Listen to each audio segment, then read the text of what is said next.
a PEC da transição lá no Congresso, lembrando que o texto entrou pelo Senado na quarta-feira, há uma grande expectativa de aprovação dos parlamentares. Deputado, me ouve? Sim, estou ouvindo. Então vamos lá. O que acontece a partir de agora, né? A PEC da transição foi entregue no Senado na quarta-feira. Qual que é a expectativa? Qual que é a previsão? Olha, a nossa expectativa é que tenha um diálogo do presidente da Casa, do Senado e da Câmara, e o Senado terá que apresentar essa minuta, esse anteprojeto, no formato de proposta à emenda constitucional. E a partir daí, com 27 assinaturas, começa a tramitação no Senado. O presidente da CCJ é o senador Davi Alcolumbre, e ele deve nomear um relator ou avocar para si a relatoria, e depois de aprovado na CCJ, ela vai ao plenário do Senado, são 2 votações, depois é encaminhada para a Câmara dos Deputados. Lá nós estamos trabalhando para pensar em outra PEC, que é a PEC 24 de 2019, que trata o mesmo tema, correlato, abertura de espaço na regra teto dos gastos. E aí sim, esta comissão já passou pela CCJ, ela já cumpriu as 10 sessões que é regimental na criação de comissão especial, e aprovada na comissão pode ir direto para o plenário da Câmara dos Deputados, em 2 turnos. O texto que é aprovado na Câmara tem que ser o mesmo texto que foi aprovado no Senado, é ping-pong. Aí sim, ela vai para promulgação. Perfeito, deputado. Se a gente falar aí em estimativa, né, de quantos dias, enfim, do período mesmo, qual seria mais ou menos a previsão para a gente saber se foi dado o sinal verde para a PEC da transição? O senhor acredita que no começo de dezembro ou ainda este mês? Qual que é mais ou menos a estimativa? Só para o pessoal que está acompanhando a gente ter uma noção. Então, isso depende muito da convergência política, por isso que o governo encaminhou de forma anteprojeto. Quando tem convergência política, é possível em uma semana votar na Câmara, uma semana votar no Senado, em 2 semanas, no máximo, votar na Câmara dos Deputados. Então, é possível em 15 dias, 21 dias, votar uma emenda constitucional. Deputado. Agora, um dos principais pontos da PEC é a questão do tempo de validade, né? Se o Bolsa Família fora do teto vale só para o primeiro ano ou se fica aí de forma definitiva. Qual que é a tendência de aprovação nessa questão dentro do texto, deputado? Dentro do texto, nós estamos trabalhando para excepcionalizar como um conceito que transferência de renda é uma política do Estado brasileiro. Todo cidadão brasileiro tem direito de participar de parte da riqueza do PIB, parte da riqueza do país. E, na minha opinião, não deveria entrar nem nas atuais regras fiscais e nem nas regras futuras.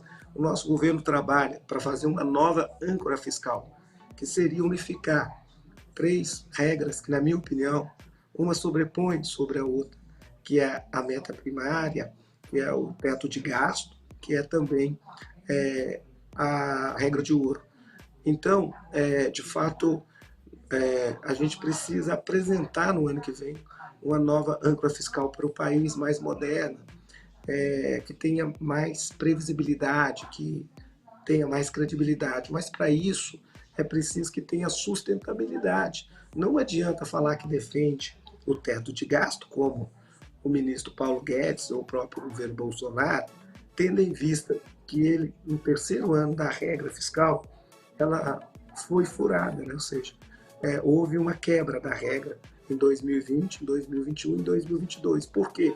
Porque o governo Bolsonaro perdeu o controle da inflação, a regra já é muito limitada, ela limita muito investir nas áreas que o Brasil tem carência, de enfrentar a extrema pobreza, de investir mais na saúde, na educação, na infraestrutura, mas quando tem inflação piora um pouco mais, ou seja, as despesas obrigatórias vão ocupando o espaço das despesas discricionárias, e aí podemos chegar ao absurdo de você ter dinheiro para pagar o médico, mas não ter lá os produtos da rádio ou da quimioterapia. Você ter lá a cirurgia, mas não ter os medicamentos. Você ter o professor na sala de aula, mas não ter custeio para alimentação escolar. Portanto, nós acreditamos que seria melhor para o Brasil e teria mais sustentabilidade, mais credibilidade, mais previsibilidade se a gente Sim. retirasse, em definitivo, a transferência de renda no Brasil. Sim, deputado. Agora, o senhor foi incumbido de conversar ali com os agentes do mercado financeiro para explicar essa necessidade desse novo furo no teto de gastos. Essa reunião já aconteceu e qual que foi o retorno, né, por parte deles ali, agentes do mercado financeiro? Olha, quando a gente fala de mercado financeiro, nós estamos falando de 24 milhões de empreendedores, seja empreendedores gigantes, seja empreendedores grandes, médios, pequenos ou individual. Então, nós temos essa consciência, o presidente Lula foi o presidente que mais fez superávit primário, mais de 1 trilhão em 8 anos, fez a economia crescer numa média de 4%, mas não deixou nenhum brasileiro para trás. O presidente Lula tirou do mapa da fome.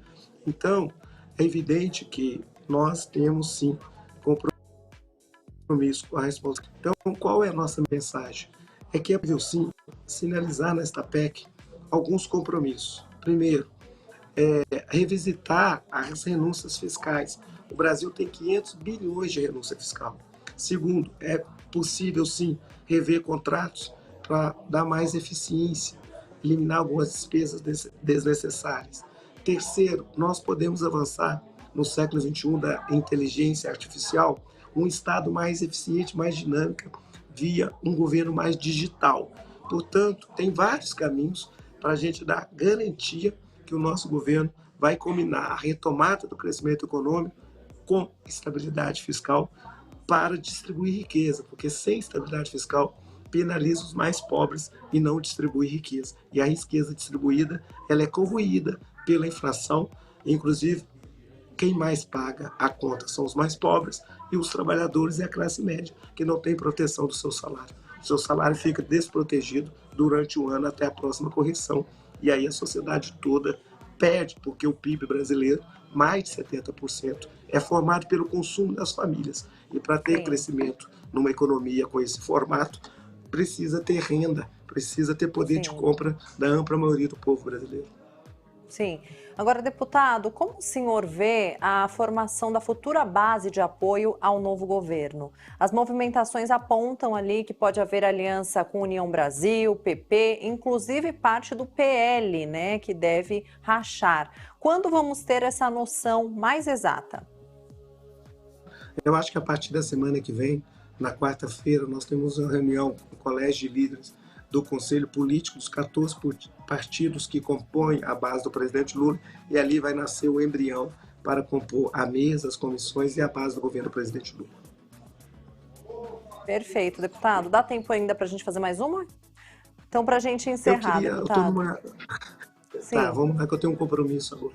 É bem rapidinho, essa aqui a gente já finaliza. Sobre a formação de ministérios, existe a pressão pela indicação do titular da Fazenda. Já existe um prazo para que esse e outros nomes comecem a ser divulgados?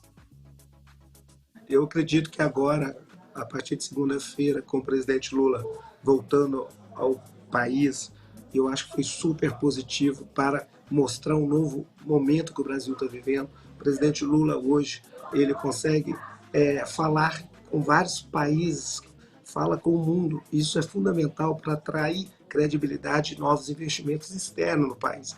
Depois dessa viagem, que foi, na minha opinião, excelente, foi um sucesso do ponto de vista da imagem do Brasil, de recuperar e tirar o Brasil do isolamento. O presidente Lula deve começar a fazer os primeiros anúncios dos próximos ministros.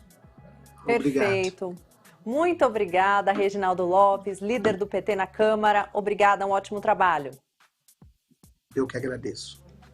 Tchau, tchau.